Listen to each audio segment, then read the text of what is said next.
Albert Einstein once said, everybody's a genius. But if you judge a fish by its ability to climb a tree, it will live its whole life believing that it is stupid. Ladies and gentlemen of the jury, today on trial we have modern day schooling. Glad you could come. Not only does he make fish climb trees, but also makes them climb down and do a 10-mile run. Tell me, school, are you proud of the things you've done? Turning millions of people into robots, do you find that fun? Do you realize how many kids relate to that fish? Swimming upstream in class, never finding their gifts, thinking they are stupid, believing they are useless? Well, the time has come, no more excuses. I call school to the stand and accuse him of killing creativity, individuality, and being intellectually abusive. He's an ancient institution that has outlived his usage. So, Your Honor, this concludes my opening statement, and if I may present the evidence of my case, I will prove it. Proceed. Exhibit A. Here's a modern day phone. Recognize it? Here's a phone from 150 years ago. Big difference, right? Stay with me. Here's a car from today, and here's a car from 150 years ago. Big difference, right? Well, get this. Here's a classroom of today, and here's a class we used 150 years ago. Now ain't that a shame? In literally more than a century, nothing has changed. Yet you claim to prepare students for the future? But with evidence like that, I must ask, do you prepare students for the future or the past?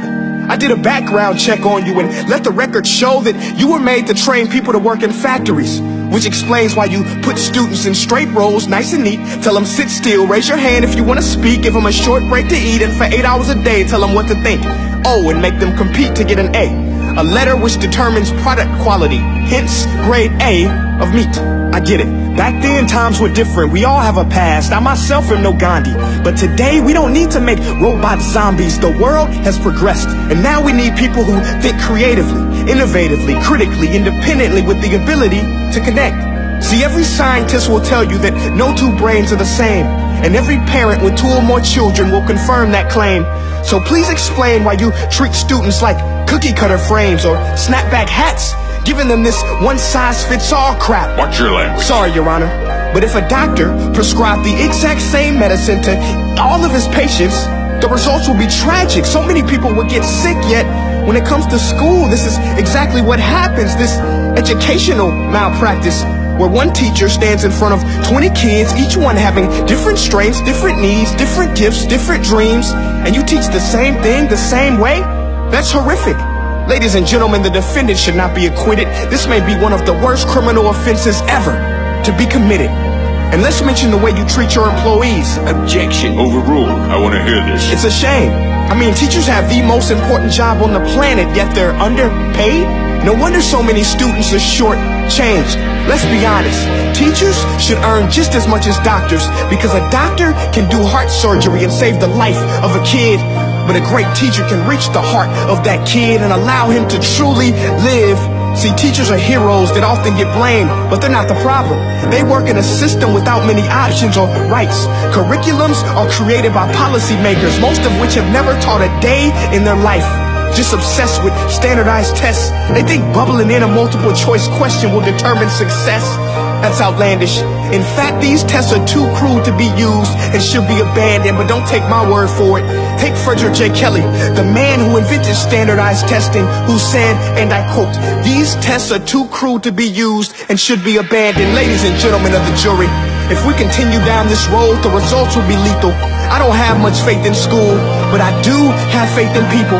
And if we can customize healthcare, cars, and Facebook pages, then it is our duty to do the same for education, to upgrade it, change it, do away with school spirit, because that's useless. Unless we're working to bring the spirit out of each and every student, that should be our task.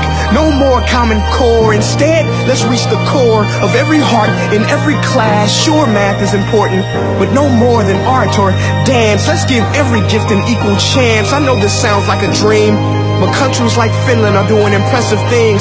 They have shorter school days. Teachers make a decent wage. Homework is non-existent, and they focus on collaboration instead of competition. But here's the kicker, boys and girls. Their educational system outperforms every other country in the world.